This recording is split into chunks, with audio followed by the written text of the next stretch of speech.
de manzana en la gran montaña de nieve que estaba amontonada. No, Nicolás murmuró. Se apuró y se puso sus botas y se abrigó y se puso dos bufandas, su sombrero y sus mitones. Corrió hacia la tormenta. Today, we're going to discuss ways in which we can provide a positive learning environment that clearly communicates to our students, particularly the ESOL population. As many of you just heard, a student was reading in his home language. Many of us had no idea what he was saying and felt and experienced a sense of confusion. The whole point of this was to help us better understand what our ELs are feeling each and every day in our classrooms with the teacher stimuli, the student stimuli, and all of the things going on around them when the classroom environment may not be meeting their needs in the right ways. The classroom environment is broke into three different categories: the emotional environment, the cognitive environment, and the physical environment. The emotional environment is the tones, the rituals, and the self-efficacy. The cognitive environment is that learning is an active process, those high expectations, consequences, and creativity. And then the physical environment is the furniture arrangement, the material, and the use of wall space.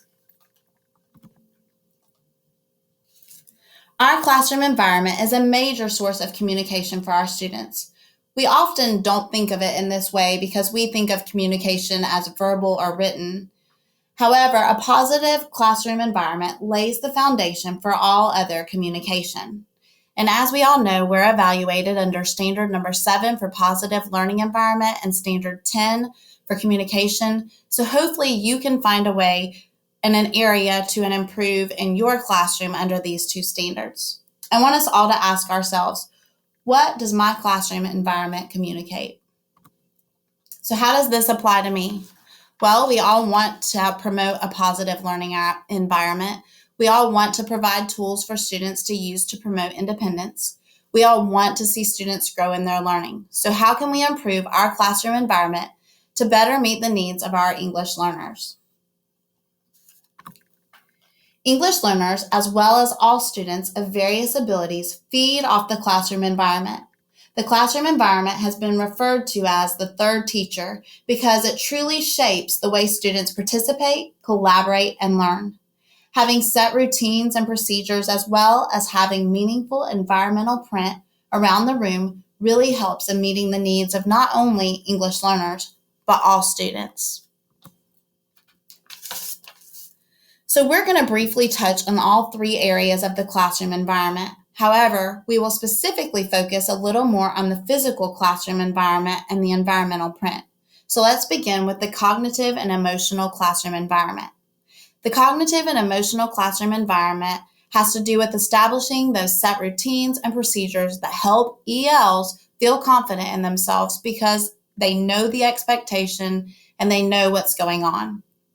When everything else feels confusing because of the language barrier, those routines, procedures, and classroom climate are what the ELs cling to.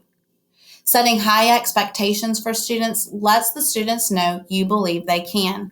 And I'm going to touch on this for just a minute. Oftentimes that language barrier may be intimidating or make it a little harder to figure out where the student is, but please take the time so that they know that you're holding them to the same high expectations that you're holding other students and not just throwing them on a Chromebook or something that maybe not really pushing them. Also, your classroom environment will speak louder to ELs than you ever being able to speak the same language. So let's evaluate our cognitive and emotional classroom environments. Do you have set everyday routines and procedures? Are your students greeted with a smile and a warm environment? Do you feel you have a positive classroom environment that welcomes all students? Do you communicate high expectations for all students? So now we're going to move on to the physical classroom environment, particularly that wall space, and this is where we're going to spend a little bit more time. The wall space in your classroom is crucial to supporting students. Often there are those who love the cutesy decorative posters everywhere, and then there's those teachers who hate bulletin boards and decorate with the purchase posters that at some point will coincide with the standards they teach. However, the wall space in every classroom needs to be intentional and needs to evolve as the students learn new concepts. This does not have to be hard. We are all working towards promoting independence and mastery of the standards. However, the students often need reminders and support along the way. It doesn't have to be you repeating yourself over and over again. Anchor charts are a necessity when it comes to meaningful environmental print. Anchor charts are created as a class and placed around the room to support the use of recently introduced strategies and concepts. Anchor charts are not only for elementary students. They can serve as a support for all students to build independence in elementary, middle, and high school. Creating these together and referring to them often as concepts are introduced makes this resource more meaningful to the students and allows students to know where the resource is located in your room. Making anchor charts forces your wall space to evolve and become a more meaningful support for students without a lot of preparation beforehand. And there's so many times I look at my ELs, especially the newcomers, and they're just searching the room during lessons for something to help make a connection. And so having that good wall space and that good environmental print really does meet their needs, especially if it's something that you're referencing and you're pointing to often. It kind of just gives them an anchor when they need it. Some other useful ways to use wall space is vocabulary walls with pictures that coincide, alphabet strips for the younger students so they can have that letter to sound recognition, sound walls with those vowel teams, those digraphs, those blends that help them during reading and writing. That's great for ELs, younger students, and struggling readers and writers. Timelines with visuals for social studies. So is your environmental print and wall space useful to students? Are the resources on your walls something you reference and students can refer to for help or to further their learning? So I have gathered some pictures of some really useful environmental print that could change throughout the year, that can be student created. Right here we have some where we have a vocabulary word and a picture. We have a student created board where they'll remember that activity and remember those producers and those consumers. We have some for social studies, anchor charts, a timeline. We have a sound wall that during phonics and reading and writing, the students can refer to and they can revisit. The teacher can visit that during lessons when they're discussing those different rules, as well as an anchor chart for what does it need to look like during independent reading. For math, it's endless new concepts being introduced, what different things in the math lesson need to look like.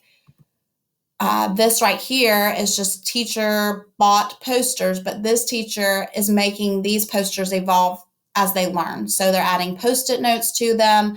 They visit them often. They're utilizing them during those ELA lessons. Here's a few more. And as you can see, the ideas really are endless. The whole point of being intentional with this environmental print in your classroom is making the verbal visual. We have to pay close attention to the way that we convey the content to our students.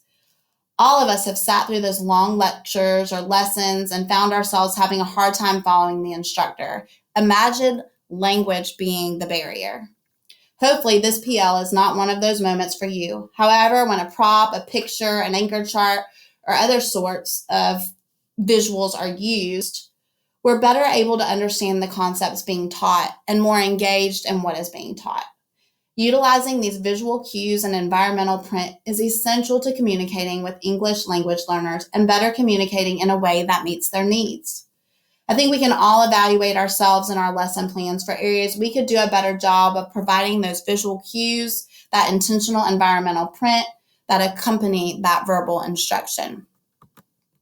And here's a great way to do it, and this is just interchangeable throughout the year, a vocabulary word with a picture on a clothesline. It can be easily changed in and out as units change or vocabulary words change to pull out and be a resource for those students.